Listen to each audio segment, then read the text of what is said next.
दो से विभाजित का नियम। दो से तो ऐसी वे संख्याएं जिसमें जिसके इकाई का अंक 0, 2, 4, 6 और 8 हो। ऐसी संख्याएं जिसकी इकाई का अंक मतलब यूनिट,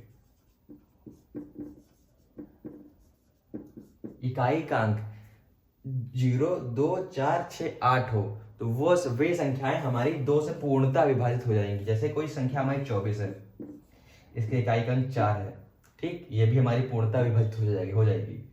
जैसे कोई संख्या हमारी 520 है, इसके इकाई का अंक 0, यह भी पूर्णतः विभाजित हो जाएगी 2 से, ठीक है। अब इकाई के अंक में 0, 2, 4, 6, 8 ऐसी संख्याएं आ गई इकाई के अंक में, तो वे संख्याएं पूर्णतः 2 से विभाजित हो जाएंगी। जिस संख्या के सभी अंकों का योग 3 से विभाजित हो जाए तो वह संख्या 3 से पूर्णतः विभाजित हो जाएगी। जैसे कोई संख्या हमारी 513 है, इसके अंक जो है 5, 1, 3, अगर इनके अंकों का योग 3 से पूर्णतः विभाजित हो रहा है तो यह संख्या 3 से डिवाइड हो जाएगी। तो 5, 1, 6, 1, 3, 9 जो है 3 से पूर्णतः विभाजित हो जा रही है। तो अब हम कह सकते हैं कि ये 3 जो है 513 से 3 जो है 513 को पूरी तरह डिवाइड कर सकती है। तो यही इसका रूल है। इनके अंकों का योग जो होता है 3 से अगर पूर्णतः विभाजित हो रहा है तो यह संख्या पूर्णतः विभाजित हो जाएगी 3 से। अब हम बात करेंगे 4 से विभाजित के नियम के ऊपर। तो यह नियम बताता है कि अगर हमारी कोई हमारी संख्या जैसे मान लें 448 है, अगर इसके इकाई का अंक और दहाई का अंक, इकाई के अंक और दहाई के अंक से बनने वाली जो संख्या होगी वो 4 से अगर डिवाइड हो जाएगी तो ये भी संख्या भी 4 से डिवाइड हो जाएगी। समझ में? जैसे ये इकाई का अंक हो गया, ये दहाई हो गया, ये दहाई है। तो अब इकाई और दहाई के अंक से जो हमारी संख्या मिलेगी वो 4 से डिवाइड हो जाएगी, तो ये संख्या भी पूरी हमारी 4 से डिवाइड हो जाएगी। यही इसका विभाजित का नियम है। जैसे आप एक और एग्जाम्पल देख लें, 524।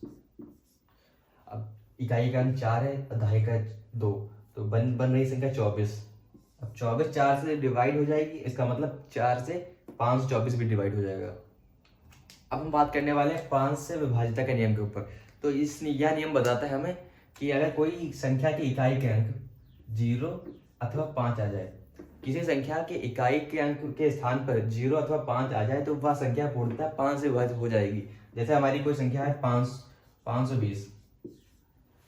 अब चूंकि इकाई का अंक 0 आ गया है तो 5 से ये पूर्णतः विभाजित हो जाएगी। अगर इसके स्थान पर 5 हो जाए तब भी यह संख्या 5 से पूर्णतः विभाजित हो जाएगी। यही इसका नियम है। तो भाइयों 6 से विभाजित का नियम हमें यह बताता है कि अगर हमारी कोई संख्या दी गई हो, जैसे कोई संख्या 4000 दी गई है,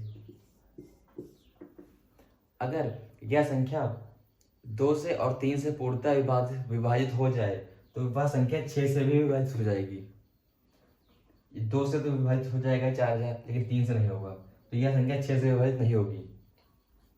हम बात कर रहे हैं तो 2 से विभाजित हो जाएगी ऐसी संख्या 448 ले लीजिए। यह संख्या 3 से भी विभाजित हो जाएगी और 6 से भी विभाजित हो जाएगी।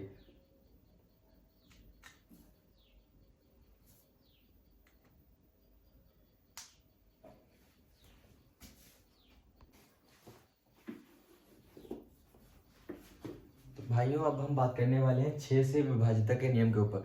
तो यह नियम हमें यह बताता है कि अगर हमारी कोई संख्या जैसे दी गई है 84 दी गई है हमारी कोई संख्या, अगर यह संख्या 2 से विभाजित हो जाए और 2 के अलावा 3 से विभाजित हो जाए, 3 से विभाजित हो जाए तो यह संख्या 6 से भी विभाजित हो जाएगी। बस यही नियम बताता है कि अगर कोई संख्या अगर ले लीजिए, वह संख्या हमारी 2 से विभाजित हो जाए और 3 से, तो वह संख्या 6 से भी विभाजित हो जाएगी, मतलब डिवाइड हो जाएगी। तो फ्रेंड अब हम बात करने वाले हैं 7 से विभाजित के नियम के ऊपर। तो 7 का विभाजित का नियम हमें यह बताता है कि अगर हमारी कोई संख्या 133 दी गई है और इकाई का अंक जो है उसको 2 गुना कर दें और जो शेष जो हमारी संख्या बच रही है उसको इसमें घटा दें, अब 13 माइनस 6, जो संख्या बच रही है अगर 7 से विभाजित है तो यह संख्या भी 7 से विभाजित हो जाएगी।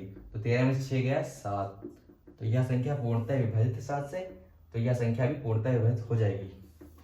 अब फ्रेंड्स हम बात करने वाले हैं 8 से विभाजितता के नियम के ऊपर। तो 8 से विभाजित का नियम हमें यह बताता है कि अगर कोई हमारी संख्या है जिसका इकाइकांक और दहाइकांक और सैकड़ा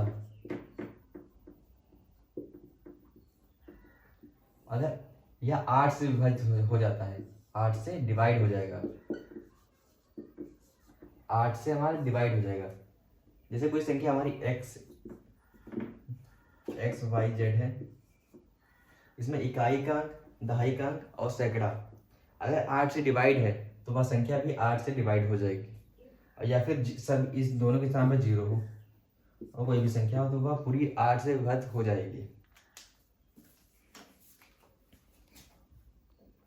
तो 9 से विभाजितता का नियम हमें यह बताता है कि अगर हमारी कोई संख्या 729 दी गई, अगर जैसे मान लें अगर यह इस संख्या के सभी अंकों का योग 9 से डिवाइड हो रहा है तो यह संख्या भी 9 से डिवाइड हो जाएगी। जैसे इसमें देखिए 7 2 9 9 9 18। अब 18 जो है 9 से पूर्णतः विभाजित हो जाती है, तो अब हम देख लेंगे कि ये भी हमारी संख्या पूर्णतः विभाजित हो जाएगी।